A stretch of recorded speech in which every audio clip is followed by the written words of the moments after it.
எத்தனை பேர் போனாங்க தெரியுமா ஏசப்பா கூட? சொல்லுங்க. பேதுரு அண்ணன், யோவான் அண்ணா, யாக்கோபு அண்ணா, அந்திரேயா அண்ணா. இந்த 4 பேர். சொல்லுங்க. பேதுரு, யோவான், யாக்கோபு, அந்திரேயா. இததான்டா இப்போதான்டா நீ திக்காம கரெக்டா சொல்லிட்டு இருக்க. 4 பேர் ஜோர கை தட்டுங்கடா அவனுக்கு. பேதுரு, யோவான், யாக்கோபு, அந்திரேயா.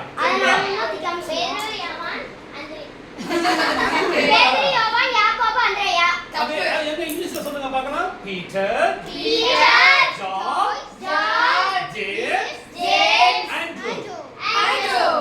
பீட்டர், ஜான்,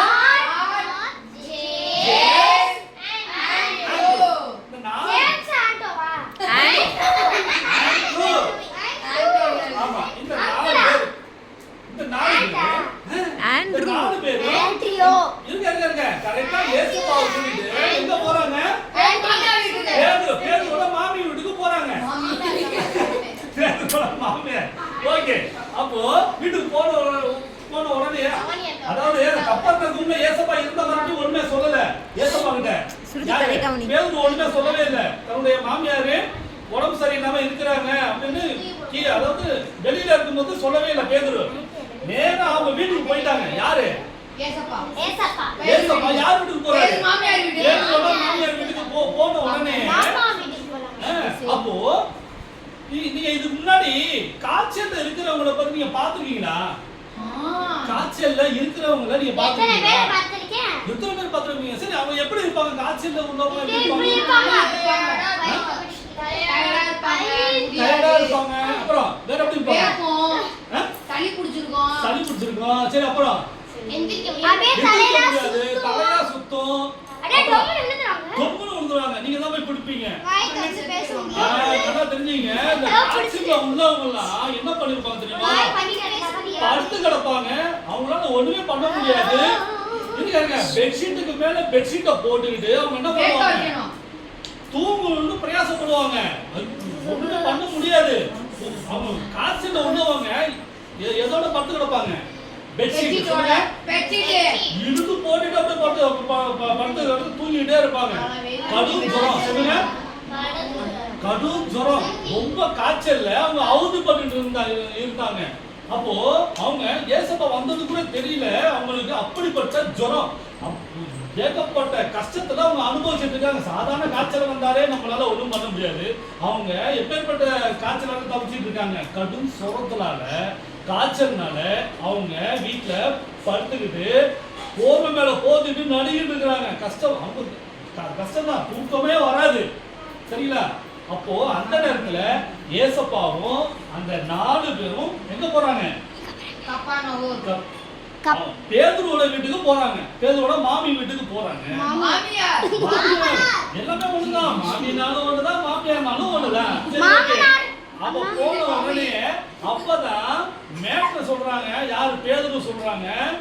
இந்த மாதிரி என்னோட மாமியாருக்கு என்ன பண்ண உடம்பு சரியில்லை அப்படின்னு ஏசப்பாட்ட சொல்றாங்க. ஏசப்பாட்ட சொன்ன உடனே அப்போ ஏசப்பா போய் பக்கத்துல போய் என்ன ஏசப்பா என்ன பண்ணாரு? உடனே அந்த மாமியாரை கையை பிடித்து தூக்கி விட்டார். சொல்லுங்க. கையை பிடித்து தூக்கி விட்டார். உடனே அந்த பேதுரு மாமி என்ன ஆயிடுச்சு? அந்த ஜுரத்துல இருந்து, அந்த காய்ச்சல்ல இருந்து என்னாச்சு? சுகம் பெற்றாங்க. சொல்லுங்க. சுகம் பெற்ற உடனே ஏசப்பா கையை தொட்ட உடனே அவங்களுக்கு என்ன ஆயிடுச்சு? சொல்லுங்க. தெய்வீக சுகம், பரிபூர்ண விடுதலை, காய்ச்சலிலிருந்து விடுதலை, பலவீனத்திலிருந்து விடுதலை. எப்படி? ஏசப்பா தொட்டதுனால. சொல்லுங்க.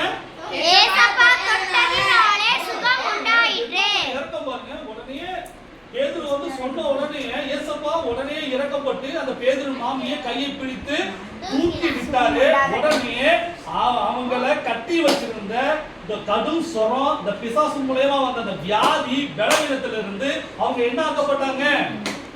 விடுதலையாக்கப்பட்டாங்க, சுகமாக்கப்பட்டாங்க. உடனே என்ன பண்ணாங்க? உடனே சுகமாக்கப்பட்ட உடனே அவங்க செஞ்ச முதல் வேலை என்ன தெரியுமா? வந்தவங்களுக்கு சொல்லுங்க, பணிவிடை செஞ்சாங்க. பணிவிடை செய்தார்கள். இப்போ நம்ம வீட்டுக்கு யாராவது விருந்தாளி வந்தாக்க நாம என்ன பண்ணுவோம்? வாங்க வாங்க வந்து உட்காருங்க. உடனே என்ன பண்ணுவோம்? தண்ணி கொடுப்போம். வந்தவங்களுக்கு ஃபர்ஸ்ட் தண்ணி கொடுப்போம். அதன் பிறகு டீ குடிக்கிறீங்களா, காபி குடிக்கிறீங்களா நம்ம கேட்போம். ஜூஸ் குடிக்கிறீங்களா, கோகோ கோலா குடிக்கிறீங்களா, எல்லாமே கேட்போம் இல்லையா? அப்போ இவங்களால வீட்டுக்கு வந்தவங்களுக்கு ஒண்ணும் பண்ண முடியலையே அப்படின்னு அவங்களுக்கு ஒரு வருத்தம் இருந்திருக்கும் இல்லையா? அவங்க எப்படிப்பட்ட சூழ்நிலை படுத்து கிடக்குறாங்க? கடும் ஜுரத்துல இருந்துட்டு இருக்காங்க. அப்ப அவங்க மனசுல வேதனை இருந்திருக்குமா இல்லையா? ஐயோ ஏசப்பாவே வந்திருக்கிறாங்களே, இவங்களுக்கு டீ ஒரு காபி தண்ணி போட்டு கொடுக்கறதுனால முடியலையே அப்படின்னு சொல்லிட்டு அவங்க ஃபீல் பண்ணி படுத்து இருந்திருப்பாங்க. அப்போ எல்லாத்தையும் அறிஞ்சுக்கிட்டு ஏசப்பா சுகம் கொடுத்ததுனால அடுத்த ஸ்டெப் அவங்க என்னதான் பண்ணாங்க? நடக்க ஆரம்பிச்சாங்க. உடனே ஏசப்பாவுக்கு அந்த வந்த அப்போஸ்தலர்களுக்கு பேதுரு அண்ணன், யோவான் அண்ணன், யாக்கோபு அண்ணன், அந்திரேயா அண்ணன், இந்த 4 பேருக்கும் இந்த மொத்தம் ஏசப்பாவோட சேர்த்து மொத்தம் 5 பேருக்கும் அவங்க என்ன பண்ணிருப்பாங்க? சும்மா தட விடல விருந்து கறி குழம்பு எல்லாத்தையும் சும்மா சூப்பரா பண்ணாங்க. சொல்லுங்க, ஏசப்பாவுக்கு பணிவிடை செய்தால். சரி, அப்போ நாமளும் என்ன பண்ணணும்? மத்த கஷ்டப்பட்டு இருக்கின்ற ஒவ்வொருத்தவங்களுக்கும் நாம என்ன பண்ணணும்? உதவி செய்யணும்.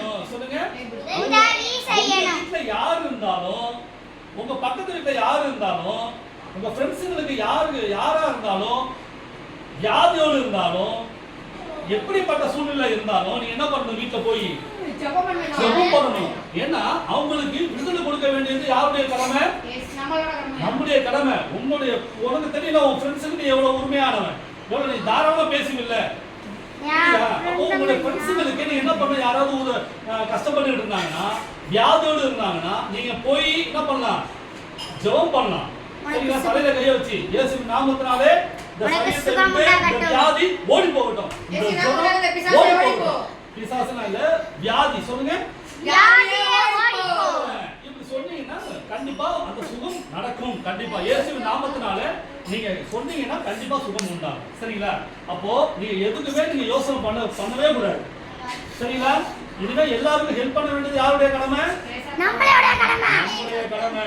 ஏசப்பா போய் ஜெபம் பண்ணார்ல, ஒவ்வொருத்தரும் தேடி தேடி போய் ஜெபம் பண்ணி உங்களுக்கு விடுதலை கொடுத்தார்ல. பலவீனத்திலிருந்து விடுதலை கொடுத்தாரா இல்லையா?